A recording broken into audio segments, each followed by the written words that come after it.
ये कहानी है दो दोस्तों की। और उनकी दोस्ती की शुरुआत हुई थी अभी कुछ दिन पहले हॉस्पिटल के कमरे से, जहाँ पर वो दोनों एडमिट थे।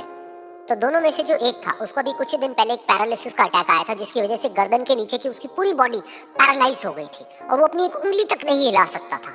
और पूरे दिन जो भी नर्स उसके पास में आती, वो उसको एक ही बात कहता कि मुझे कोई ऐसा इंजेक्शन दे दो जिससे कि मैं मर जाऊं, अब मैं और जीना नहीं चाहता, ऐसी जिंदगी का मैं क्या करूं। तो उसका जो दोस्त था उस कमरे में, क्योंकि वो चल फिर सकता था, तो रोज सुबह और रोज शाम को उस कमरे में एक खिड़की थी, उसके पास में जाकर के खड़ा हो जाता और अपने दोस्त को बताता कि उस खिड़की के बाहर क्या चल रहा है। बिल्कुल नीला आसमान है, सफेद बादल है, हल्की हल्की हवा चल रही है और कुछ पंछी उड़ रहे हैं। एक बहुत ही सुंदर बीच है जहाँ पर कुछ बच्चे मिट्टी के घरौंदे बना रहे हैं। कुछ लोग हैं जो वहाँ पर बैठे हुए बस समुद्र की लहरों को देख रहे हैं। कुछ लोग जॉगिंग कर रहे हैं, कोई एक्सरसाइज कर रहा है, कोई पतंग उड़ा रहा है। वहाँ पर एक आइसक्रीम की स्टॉल है जहाँ पर कुछ लोग आकर के आइसक्रीम खा रहे हैं। और सनसेट के टाइम पे जो पानी है वो पूरा गोल्डन हो जाता है और चमकने लगता है।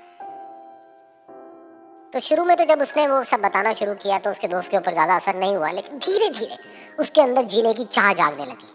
अब वो सुबह का इंतजार करने लगा कि जल्दी से सुबह हो और मेरा दोस्त मुझे बताए कि आज यहाँ पर क्या हो रहा है। कुछ दिन तक ऐसे ही चलता रहा। फिर एक दिन जब वो सुबह उठा तो उसने देखा कि सामने वाला बेड खाली है। फिर उसने नर्स को बुलाया और उससे पूछा कि क्या वो डिस्चार्ज हो गया है। तो नर्स ने कहा कि आपको तो उन्होंने बताया होगा, उनके पास कुछ ही दिन बाकी थे और कल रात को ही उनकी डेथ हो गई है। ये सुन करके उसके अंदर की उम्मीद पूरी तरह से टूट गई, क्योंकि सिर्फ उसका दोस्त ही था जिसने उसको बाहर की दुनिया से जोड़ा हुआ था, जिसकी वजह से वो जान पाता था कि बाहर क्या हो रहा है और ये दुनिया कितनी खूबसूरत है। तो कुछ दिन तक तो वो रोता रहा और उसने जीने की चाह छोड़ दी। लेकिन दूसरी ही तरफ से उसके अंदर कहीं ना कहीं एक नई चाह पैदा हुई कि काश मरने से पहले एक बार मैं खुद अपनी आंखों से देखूं इस खिड़की के बाहर कि दुनिया कैसी है। जैसे जैसे उसकी ये चाह बढ़ने लगी, उसको अपने अंदर एक अजीब सी एनर्जी महसूस होने लगी।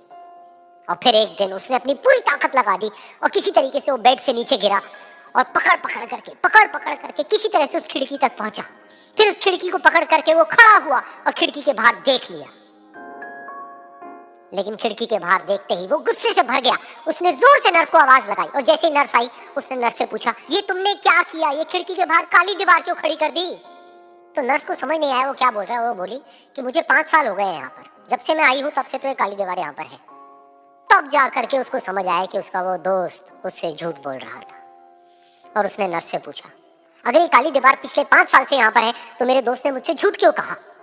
तो नर्स थोड़ा सा मुस्कुराई और बोली कि मैं ये तो नहीं जानती कि उन्होंने आपसे झूठ क्यों कहा, लेकिन मैं इतना जरूर जानती हूँ कि जो भी कुछ उन्होंने आपसे कहा उसी वजह से आप अभी अपने पैरों पर खड़े हैं। तो इस कहानी से हमको ये सीखने को मिलता है कि जो हमारे शब्द हैं, जो हमारे वर्ड्स हैं, जो हम अपने मुंह से बाहर निकालते हैं, उसमें इतनी पावर है जिसकी कोई हद नहीं है। वो किसी आदमी को गिरा भी सकते हैं और उसको उठा भी सकते हैं। तो अब आपके ऊपर है कि आप अपनी इस पावर को यूज करते हो या मिस यूज करते हो।